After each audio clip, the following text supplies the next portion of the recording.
अस्सलाम वालेकुम, this is Anila Shahzad with global in 5 minutes. 6 फरवरी के दिन टर्की में एक बहुत ही हौलनाक ज़लज़ला आया और बहुत ज़्यादा मतलब इंसानियत सोज़ और मतलब 30,000 के करीब टर्की और सीरिया में हलाकतें भी हो गई और लाइक इतना ये दुख का बायस था और इतनी तकलीफ दे ये चीज़ थी कि मुझे बिल्कुल नहीं लगा कि इसके ऊपर कोई प्रोग्राम करना चाहिए, because everybody around the world, सब लोग ही, मुसलमान क्या गैर मुस्लिम क्या, बहुत ही दुखी थे। लेकिन क्या वजह है कि लाइक मैं आज मुझे लगा कि एक ये प्रोग्राम करना चाहिए बिकॉज ऑफ द रीज़न के हार्प जो एक अमेरिकन प्रोजेक्ट है जिसको लाइक लेकर के बहुत सारे कंस्पिरेसी थ्योरिस्ट जो है वो पिछले एक हफ्ते से ही ये बार बार बयानात इस किस्म के दे रहे थे और प्रोग्राम्स कर रहे थे कि हार्प की वजह से लाइक यूएस ने खुद ये अर्थक्वेक करवाया है और हार्प की जो टेक्नोलॉजी है और जो पूरा सेटअप है उसको इस काम के लिए इस्तेमाल किया गया है। और ये कंस्पिरेसी थ्योरीज तो चलती ही रहती हैं और मैं भी देख रही थी, मगर बहुत इंटरेस्टिंगली ये हुआ कि रॉयटर्स ने आज एक पूरी रिपोर्ट बनाई है जिसमें उन्होंने ये कैटेगोरिकली जो है ना बहुत सारे लोगों साइंटिस्ट की जो है वो राय इसमें शामिल की है, उनसे इंटरव्यूज लिए हैं कि जिनके मुताबिक कहा गया है कि जो अर्थक्वेक टर्की का था वो हार्प की वजह से नहीं हुआ, वो हार्प का ऑपरेशन नहीं था। तो लाइक इतनी सीरियस ये बात हो गई थी कि बिकॉज दुनिया भर के लोग हार्प के साथ इस जल्जले को जोड़ रहे थे और आपको पता है कि यूक्रेन वॉर जब से शुरू हुई है नेटो के अंदर भी और नेटो के यूरोप के अंदर दुनिया के तमाम ममालिक में बहुत सारे नए नए किस्म के डिवाइड्स पैदा होने शुरू हो गए। और अभी जो रिसेंटली स्वीडन और नॉर्वे और ये फिनलैंड, इन ये लोग जो नेटो के अंदर शामिल होने की बात कर रहे थे, तो टर्की ने मतलब नो वोट अभी तक किया रखा है कि कि वो अप्रूव नहीं करेगा इन लोगों की, स्पेशली स्वीडन के जो है वो नेटो में शामिल होने का। तो इसलिए टर्की के खिलाफ भी बहुत ज़्यादा बयानबाजी चल ही रही थी यूरोप के अंदर और काफ़ी कुछ हो रहा था। तो इसलिए मतलब कि लोगों ने बहुत इजीली इस चीज़ को जोड़ दिया हार्प के साथ कि ज़रूर यूएस ने ही ये करवाया होगा। लेकिन रॉयटर्स की ये रिपोर्ट से लगता है कितना बड़ा इम्पैक्ट है इस कंस्पिरेसी थ्योरी के रिलेट करने का, लोगों का इसके ऊपर लेकर आने का, कि इन्होंने इतनी लंबी रिपोर्ट और इतनी ज़्यादा इन लोगों के इंटरव्यूज इसमें डाल करके ये बोला है कि नहीं जी ऐसा नहीं हुआ है। इसी तरह और भी जो वेस्टर्न मीडिया के बहुत सारे आउटलेट्स आपको मिलेंगे जिसमें इसी तरह की बातें हो रही हैं कि ये conspiracy theorists believe a US weather weapon caused the Turkey earthquake और लाइक वो निगेट कर रहे हैं अपनी रिपोर्ट्स में और अपनी तज्जियों में, एनालिसिस में, कि बिल्कुल भी ऐसा कुछ भी नहीं है। The truth, scientists say that not only does HARP not impact weather patterns but it has nothing to do with earthquakes, period. Like ये एक बिल्कुल वाजे करके ये लोग इस तरह की बात कर रहे हैं। तो लेकिन ये है कि बहुत सारे कंस्पिरेसी थ्योरिस्ट के अलावा जो टर्की अंकारा के जो मेयर हैं उन्होंने भी ये लाइक कल के दिन ये बात की है कि टर्की के जो अंदर टर्किया में जो अर्थक्वेक आया वो targeted by man made earthquakes हो सकता है। उन्होंने बोला कि मुझे लग रहा है कि ये अर्थक्वेक जो है वो किसी इंसानी हाथ इसके पीछे है। और उसके अलावा हार्प की बात भी उन्होंने की कि हार्प भी इस किस्म का काम कर सकता है, मगर उन्होंने एक और बात भी बड़ी इंटरेस्टिंग की कि I say that it should be investigated. Was there any seismic research ship sailing near the epicenter? If so, which country does it belong to? उन्होंने बोला कि एक रिसर्च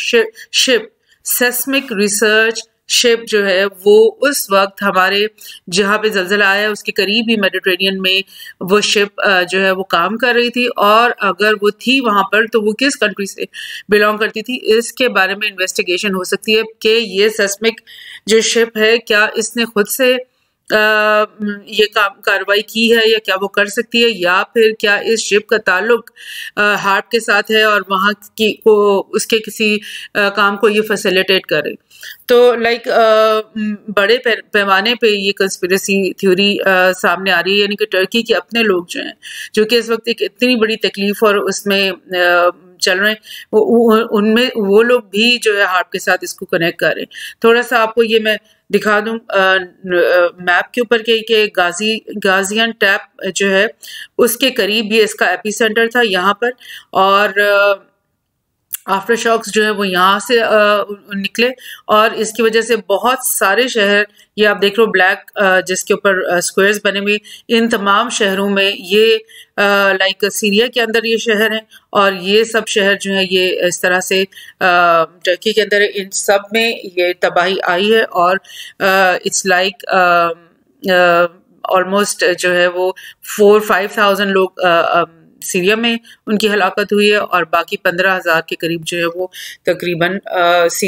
टर्की के अंदर उनकी हलाकतें हुई हैं। तो लाइक बहुत ही अफसोसनाक ये है। और हाँ, ये भी मैं आपको दिखा दूं कि लाइक टर्की जो है वो काफ़ी सारी लाइक टेक्टोनिक प्लेट्स जो हैं उसके अंदर से ही गुजर रही है। ये देखें, नॉर्थ एनाटोलिया फॉल्ट लाइन एक ऐसी लाइन को कहते हैं जहाँ पर पहले भी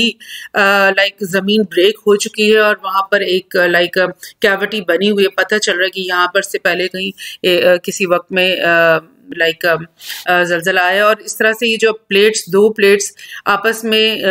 हो रही होती हैं, लग रही होती हैं, तो वो आपस में ऐसे रगड़ भी खा रही होती हैं, जैसे एक प्लेट जो है वो इस तरफ को जा रही है, दूसरी प्लेट उस तरफ को जा रही है। इस तरह से यहाँ पे ईस्ट एनाटोलियन फॉल्ट लाइन यहाँ पर है, जिसमें भी ये दोनों प्लेट्स आपस में रगड़ खा रही हैं, और इसी तरह अफ्रीकन प्लेट भी इसके करीब से गुजर रही है, और एशियन माइक्रो प्लेट ये भी एक और प्लेट है जो यहाँ से गुजरे। सो टर्की का ये इलाका जो है ये प्रोन टू अर्थक्वेक तो था ही, इट्स नॉट कि यहाँ पर अर्थक्वेक नहीं आ सकता था या पहले कभी नहीं आया होगा, ये ऐसी जगह है जहाँ पर बहुत खतरा है। मगर क्या ऐसा हो सकता है कि एक